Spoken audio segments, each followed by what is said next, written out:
राधे राधे।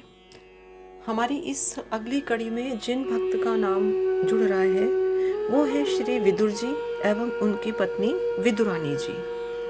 तो आइए शुरू करते हैं। मांडव्य ऋषि के शाप से यमराज जी ने ही दासी पुत्र के रूप में धृतराष्ट्र तथा पांडु के भाई होकर जन्म लिया था। यमराज जी भागवताचार्य हैं। अपने इस रूप में मनुष्य जन्म लेकर भी वे भगवान के परम भक्त तथा धर्मपरायण ही रहे। विदुर जी महाराज धृतराष्ट्र के मंत्री थे और सदा इसी प्रयत्न में रहते थे कि महाराज धर्म का पालन करें। इनकी विदुर नीति बहुत ही प्रख्यात है। जब कभी पुत्र स्नेहवश धृतराष्ट्र पांडवों को क्लेश देते या उनके अहित की योजना सोचते, तब विदुर जी उन्हें समझाने का प्रयत्न करते। न्याय का समर्थक होने पर भी धृतराष्ट्र इन्हें बहुत मानते थे। दुर्योधन अवश्य ही इनसे जलते थे। धर्मरत पांडु के पुत्रों से ये स्नेह करते थे। जब दुर्योधन ने लाक्षा भवन में पांडवों को जलाने का षड्यंत्र किया, तब विदुर जी ने उन्हें बचाने की व्यवस्था की और गुप्त भाषा में संदेश भेजकर युधिष्ठिर को पहले ही सावधान कर दिया तथा उस भयंकर ग्रह से बच निकलने की योजना भी बता दी। सज्जनों को सदा न्याय एवं धर्म ही अच्छा लगता है। अन्याय तथा अधर्म का विरोध करना उनका स्वभाव होता है। इसके लिए अनेकों बार उन्हें तिरस्कृत और पीड़ित होना पड़ता है। विदुर जी दुर्योधन के दुष्कर्मों का प्रबल विरोध करते थे। जब कौरवों ने भरी सभा में द्रौपदी को अपमानित करना प्रारंभ किया, तब वे रुष्ट होकर सभा भवन से चले गए। पांडवों के वनवास के समय दुर्योधन के भड़काने से धृतराष्ट्र ने विदुर जी को कह दिया कि तुम सदा पांडवों की ही प्रशंसा करते हो, अतः उन्हीं के पास जाओ। विदुर जी वन में पांडवों के पास चले गए। उनके चले जाने पर धृतराष्ट्र को उनकी महत्ता का पता चला। विदुर से रहित अपने को वे असहाय समझने लगे। तब दूत भेजकर उन्होंने विदुर जी को फिर बुलाया। मान अपमान में समान भाव रखने वाले विदुर जी लौट आए। पांडवों के वनवास के 13 वर्ष कुंती जी विदुर जी के यहाँ ही रही थी। जब श्री कृष्णचंद्र संधि कराने पधारे, तब दुर्योधन का स्वागत सत्कार उन्होंने अस्वीकार कर दिया। उन मधुसूदन को कभी ऐश्वर्य संतुष्ट नहीं कर पाता।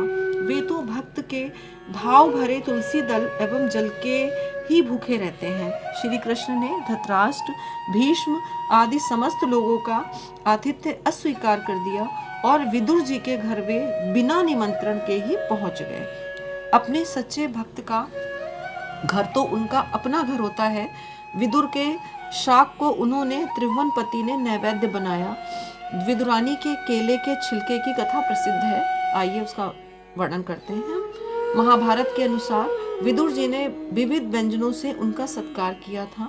महाराज धृतराष्ट्र को भरी सभा में श्री कृष्ण के सन्मुख तथा केशव के चले जाने पर अकेले भी विदुर ने समझाया, दुर्योधन पापी है, इसके कारण कुरुकुल का विनाश होता दिख रहा है।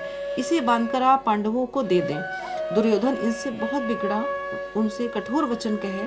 विदुर जी को युद्ध में किसी का पक्ष लेना नहीं था, अतः शस्त्र छोड़कर वे तीर्थयाटन को चले गए। अवधूत वेश में वे तीर्थों में घूमते रहे। बिना मांगे जो मिल जाता वही खा लेते। उनसे महाभारत के युद्ध, यदुकुल के क्षय तथा भगवान के स्वधाम गमन का समाचार मिला। भगवान ने स्वधाम पधारते समय महर्षि मैत्रेय को आदेश दिया कि विदुर को उपदेश करने का, और फिर हस्तिनापुर आए।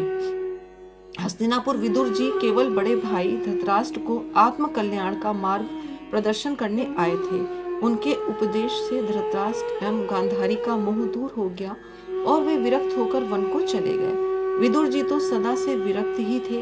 वन में जाकर उन्होंने भगवान में चित्त लगाकर योगियों की भांति शरीर को छोड़ दिया। जिस समय भगवान श्री कृष्ण विदुर जी के दरवाजे पर पहुंचे, उस समय उनकी स्त्री स्नान कर रही थी। आते ही श्री कृष्ण ने बाहर से आवाज लगाई।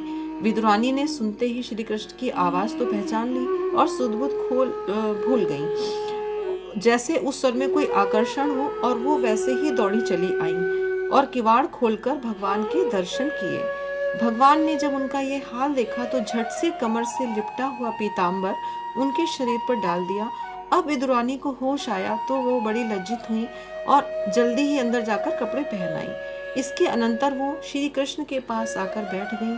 और खिलाने के लिए लाए हुए केलों को छील छील कर प्रेम में बेसुध होने के कारण गूदे के स्थान पर छिलके ही खिलाने लगी। इतने में विदुर जी आ गए। उन्होंने ये दृश्य देखा तो अपनी पत्नी पर बहुत झल्लाए।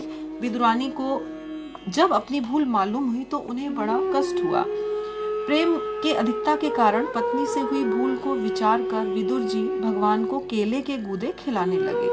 अब उनके हृदय को शांति मिली, फिर भी बार बार यही सोचते रहे कि इन्होंने छिलका खिलाकर भगवान को बड़ा कष्ट दिया। इस पर भगवान ने प्रसन्न होकर कहा, विदुर जी, आपने यह काम ठीक नहीं किया कि मुझे केले खिलाए, पर सच बात तो यह है कि इतने पर भी जैसा स्वाद इन छिलकों में मिला था वैसा मुझे इन केलों के गूदों में नहीं मिल रहा। उधर विदुरानी जी अपने मन में कह रही थी, हाय, इन हाथों को मैं कैसे काट डालूं जिन्होंने गूदा तो फेंक दिया और छिलका खिला दिया। धन्य है विदुर विदुरानी और धन्य है उनकी भक्ति। सूरदास जी ने भी प्रभु द्वारा विदुर जी के यहाँ भोजन करने का प्रधान कारण प्रेम ही माना है। हरे कृष्णा, हरि बोल, राधे।